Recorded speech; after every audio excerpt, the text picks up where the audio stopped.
Abundant snowfall last winter and widespread rain in May and June provided good wetland conditions for breeding ducks in North Dakota.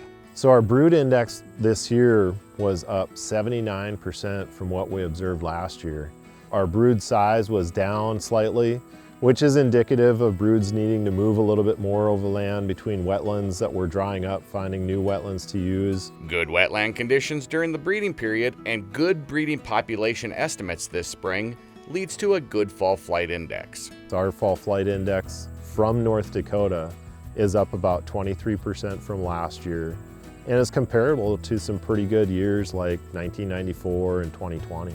And what can waterfowl hunters expect from Prairie Canada this fall? Conditions have been pretty dry throughout most of Prairie Canada, so we're not expecting a very strong fall flight from those regions. It should be another good year for goose hunters hitting the field. We have a lot of geese in the state, and prospects for hunting those birds this year should be pretty good. Getting into Arctic nesting geese, snow geese, small Canadas, white fronts, indications from folks around the Arctic are that we should have good to maybe even above average production for those birds. No matter what type of hunting you're doing, safety always comes first.